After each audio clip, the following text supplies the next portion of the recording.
God, please. She's just 6. I led worship. I served you. I never asked for much. But if you save her, I'll worship and serve you even more all the rest of my life. Just don't take my little girl. But heaven stayed silent. And when she slipped away, so did his faith. He stopped singing. He stopped praying. But his wife? She never left God's feet. Her knees on the floor, his heart in the world. This is not just a story. It's a war between broken faith and unshakable love. Abuja, the city of bright lights and quiet heartbreaks, moved at a pace faster than truth. Towering buildings stood like witnesses to thousands of lives stitched together by silent prayers and noisy sins. In Gwarimpa, where gated compounds kept secrets and bougainvillea flowers climbed fences like spies, lived a woman whose altar wasn't built with stone but with tears. Her name was Rita. She was the kind of woman who greeted her neighbors with a smile and her God with a bowed head. A schoolteacher by day, intercessor by night, and the wife of a man who once led worship with fire but now barely whispered her name. Her husband, Tunde, wasn't a pastor, but he was known, choir master, dependable servant in church. Everyone admired him, except the woman who saw him dying inside. Their daughter Tolu was the joy in their home. At just 6, she could sing hymns better than most of the choir. Her voice often echoed through the house, singing, "You are too faithful to fail me," but cancer came like a thief in the night. Hospital visits became normal. Tolu's curls thinned. Her laughter faded into weak smiles. She was brave, too brave for a child. And while doctors tried, and prayers poured, her health slipped further. Tunde was a shadow of himself in those months. He fasted.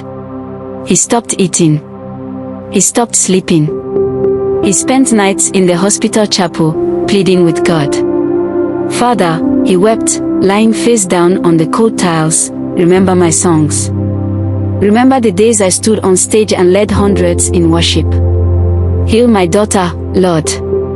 Please. If you heal her, I will give you the rest of my life. I will serve you without excuse. Just, please don't take her from me." Each time he touched her hand, he whispered, "You're my angel, Tolitimi." Daddy's still praying. But heaven was silent.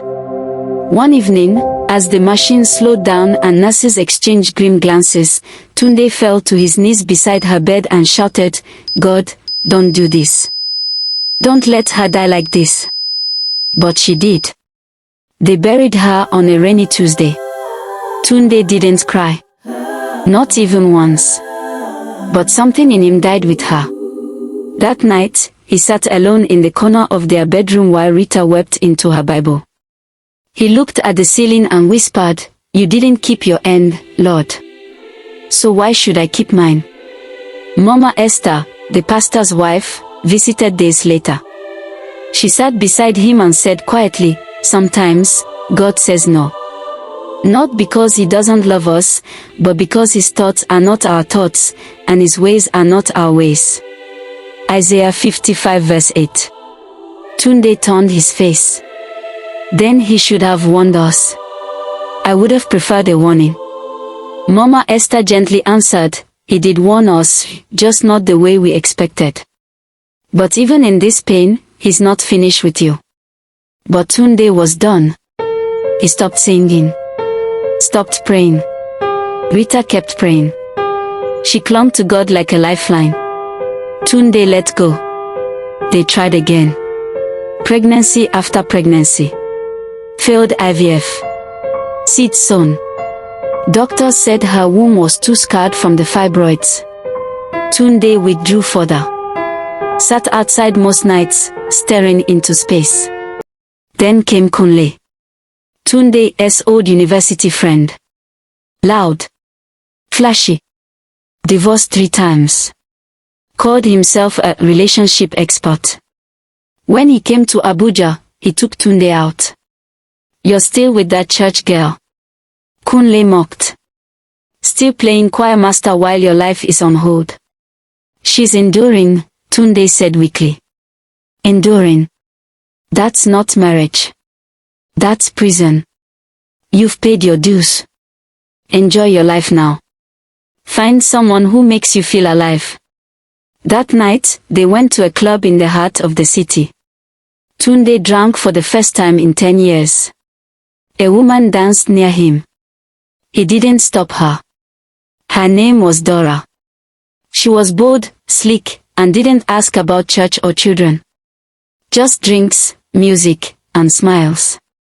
Tunde began to change. He came home late. Avoided prayer. He became colder to Rita. The man who once lifted holy hands now lifted excuses. Rita knew. She cried in the bathroom. She bled prayers on the bedroom floor. She asked nothing. Said nothing. She only prayed. Mama Esther noticed.